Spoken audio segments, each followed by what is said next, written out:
So thank you to those of you that have joined us today. I'm Dr. Chad Versio, the Chair of Pediatrics at RUHS, and have been the host of this webinar, which is crazy, for over a year now. Obviously, it started during COVID and kind of a way to share innovations that we were rapidly working on during the time frame of COVID, and be able to share that information with other institutions as well as within our staff at RUHS.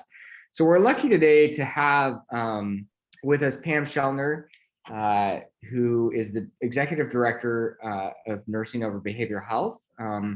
And she's going to talk to us about a team that I think is really, really innovative at RUHS, and might be very helpful for other institutions to kind of consider developing their own team. This has been, I think, a major success. We probably actually don't even know the full success of this because we don't ever see the problems that can occur as a result of not having a team like this in place. And so I want to turn it over to Pam to kind of teach us about this team, maybe where it arose from, kind of the problems that it deals with, and what they see as a success, is recognizing again that we may not even know the full success of this team because we don't see the problems that prevent it. Good afternoon, everyone. The Behavioral Emergency Response Team for Riverside University Health started back in 2018. There was some discussions on how to deal with this patient population, the increasing number of code greens and behavioral events that were happening across the campus. And so they pulled together a very large task force, multidisciplinary, anything from security to psychiatry to medicine to nursing to anyone who could help solve the problem. This is not the first behavioral response team in the country. There have been quite a few that have been set up over the last few years. But it's been very innovative and moving forward. And I've had the opportunity in the last few weeks since I've taken ownership of the team to find out there's a very talented group of staff that work on this team. They're the team that came up with, they were looking at workplace violence, and workplace violence is 4 times more likely to occur in healthcare than it is private industry. 1 in 4 nurses reports assaults by a patient or a family member. And truly, it is believed that that isn't underestimated because they think that some staff just don't report it because they believe it is a part of their role, which is kind of sad. RUHS is a major trauma center and a county safety net, and we experience an increasing number of patients with mental health and substance abuse problems. There's 1.7 million injuries annually nationally related to workplace violence. So keeping that in mind, and with the increasing numbers of code green calls at the main campus, they got together to say, what do we do?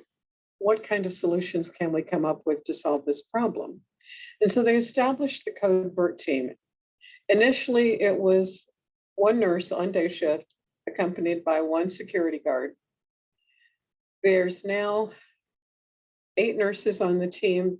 It's 24/7 coverage, and they have a coordinator for the team. So the team has expanded quite a bit. And the organization believes in protecting the staff and the patients, and so they've invested in this. Code BERT was designed for earlier intervention prior to getting to the violent state. So early on, they saw that they had the team facilitates effective interaction and collaboration among all of services and people across the campus. They come in to do rapid intervention of escalating problems, and they're hopefully called before it reaches that escalation point, that you can see things that are happening that are beginning and you can intervene earlier on. They assess the situation using the ABRAT scale. And then they debrief with the unit staff to see what the issues are and actually provide one-to-one education with the staff and the patients and how to prevent this with this particular patient. What kind of interventions can you do to decrease this? and the team role models those interventions. Now let's move forward. And the early outcomes of the team were very, very positive. In 2018, before they actually started the team, they had 819 calls for violent emergencies, averaging 68 incidents in a month. Within the first 6 months of the team, it dropped to 45 incidents a month. So there was huge impact. However, the code BERT calls, which is what we would hope for, increased during that time, and the code BERT calls earlier intervention and before it becomes crisis. I remember during this time coming to the main campus, and I work at behavioral health campus. And the behavioral health campus, we would get a code green call occasionally. I come over there and I would hear 3 while I'm sitting in an hour-long meeting, one right after the other. And I'm like, oh my gosh, we don't see this on behavioral health. The code green, code BERT, as you can see, the code green numbers for 2018 are in red. And then for 2019, they're in green, so they started decreasing. However, once the code BERT team was implemented in 19, the code BERT numbers, which was what we had hoped for, went up, and there was a lot more timely intervention happening. Now, I'm looking at the most recent statistics. In 2019, the code green calls, when they first implemented, were down from previous years. The 2020 ones, they kind of maintained that trend and stayed at or below. I'm puzzled by the spike in 2021. All I can say is probably more COVID aftermath, because you've got patients and families that are frustrated and they can't see each other and things just keep escalating, and the volume of behavioral health patients that are in the medical center. The code BERT team will be transitioning along with the PCLS team, and we're going to be doing some enhancements to that team. The provider from the psych consult team, in a relatively short period of time in the future, is going to be responding to the code BERTs and the code greens with the team to help advise, help do some of the medication management to help manage some of these behaviors for the patients. The code BERT team is going to start carrying an emergency medication box with them when they arrive at codes, so they can react quicker with the medication, not have to wait for order entry to do the override. They will have the medication there with them, and they can go back and do the documentation after the fact. The additional training for the code BERT members is there's a wide variety of de-escalation programs out there. The organization has chosen CPI for the moment, and that is nonviolent crisis intervention. That's what we have at the moment for the organization as a whole, but I want this team to have a broader scope and more tools in their tool chest that they can help others with. They're going to go back to daily rounding, and I want that to include all of the legal holes that they round on daily, high utilizers of the BERT team, and I believe we can actually tag those patients in Epic so we know ahead of time who those utilizers are, if they are a violent behavior risk, and that we can start rounding on those early and get code BERT intervention right away. And then there will be a lot of expectation for the BERT team to really engage with and educate the staff as they go out and about. Now, I told you I was going to be very short, Dr. Versio, and I was hoping there would be a lot more questions, because the team is in a transition time right now with change in coordinators. And they're, with the changes in the PCLS team, we're going to have more psychiatric provider intervention with them. It will be exciting to see where they go with this next level. Now, we have been contacted by another facility who wants to know what we're doing, and we'll be talking to them this week and getting more ideas out there in the community, because the program has shown its worth and its value, and it says something to the staff that the organization invested the time and the dollars to protect the staff and to appropriately manage the patients. That is huge. Yeah, thank you, Pam. So those of you that are, attendees to the webinar, you're welcome to put in questions through the question feature. Should be at the bottom right on your screen, and you can put in questions that I can see. So definitely would be interested in hearing what questions you might have. I also wanted to ask a few questions, so I'll pose those while we wait for any other questions to come in. One is, do we have any sense of the impact on, say, number of violent actions against a staff member, for this team, and how that may have changed over time? That's obviously something that would be really, meaningful to the staff to know, and I can see why this would really, potentially decrease that risk. As you mentioned, during the time of COVID, we have had very frustrated family members, very frustrated patients because of the situation. And we see that manifesting in other areas of society, like on airlines and things, where flight attendants, unfortunately, are getting punched in the face, which is staggering. And so you could see that kind of thing could happen in a healthcare setting as well. And yet, as far as I'm aware, it seems like it's not. And I'm wondering, what role the BERT team may be playing in that. I believe that it's the BERT team. It's also the patient safety attendants that are sitting with these psychiatric patients. And we're focusing on doing a lot more training with that group to give them more skills in dealing with these patients. We had a conversation yesterday as we were interviewing the new coordinator, and we were telling her the stories, and the psych patient is not accustomed to being, confined to a space in a room. At the Arlington campus, once they're admitted, there has an open day room. They're out, they're interacting with other patients, they're going to groups.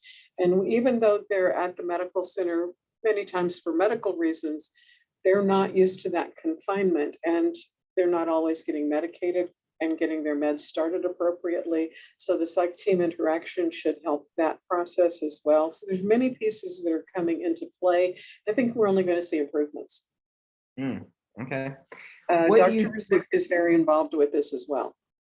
Okay, good. What do you think would be kind of the most important thing for staff to be aware? They may see some of the situations that the BERT team gets called in, and they may be familiar, they may work with them a little bit before. What do you think would be the most important thing for them to know about this team and the people on the team? Don't be afraid to call the team. Don't wait until the patient has that acting out experience.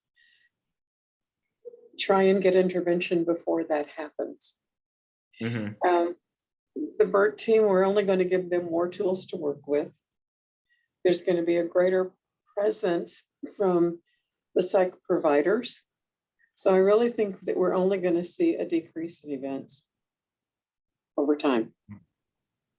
I have no explanation really other than COVID for the spike in events in 2021, and people are just tired. I think healthcare providers are tired, but I think with the tools that we're moving forward with, the team will be able, and I really want to get the team out and routinely making rounds. And if they see an issue escalating, they can teach and educate the staff to don't wait, call us. Yeah, that seems like it'd be very valuable to kind of develop those ongoing relationships, even if nothing's happening on that unit, to touch base with them. So that's great to hear. What do you think would be most valuable for, you mentioned one organization is considering starting a BERT team. What do you think would be really valuable for other organizations as they're kind of thinking about this, the possibilities, the process of developing it? What would be most important for them? Right now, healthcare is in turmoil. And the more that you can give and support your staff and make them feel safer at work, I think the better things will be. They need to make that investment in protecting the staff, but also providing a more therapeutic environment for the patients. It's beneficial for both sides. I want to focus next with this team on, even though it's not used very often, but decreasing the use of restraints there as much as we can. I'm campaigning, and I don't know if I'll get this, but to kind of hopefully get the patients on a legal hold in one section of the hospital. So can better educate the staff on that unit on how to deal with these issues. And if we do that, then they will have better response from the psych services and the BERT team and the things that they need more immediately. But also educate the staff to be more proactive. Yeah. It's a very unique population of patients, and it takes a lot of education and skill to be able to deal with them. Yeah. Now, what was kind of, I don't know if you were involved with the initial discussions around when this started, but what were some of the complexities that RUHS was taking into account in the development of this team, and kind of how might that knowledge benefit other institutions that are considering starting this? Not every institution has law enforcement on site. Some do. And we had law enforcement carrying weapons, and we still do in the parking lot areas, and we can call them in if needed, but they were the ones that were responding to the code greens. And tasing a patient is not the most therapeutic environment for our patients. Definitely. And so we're resorting to other tools. The private security company, they need to invest in their security guards as well, not just nursing, because the private security company that the hospital has chosen, and I went through the pain and the process of doing this several years back for Arlington, they are specifically educated for the healthcare environment.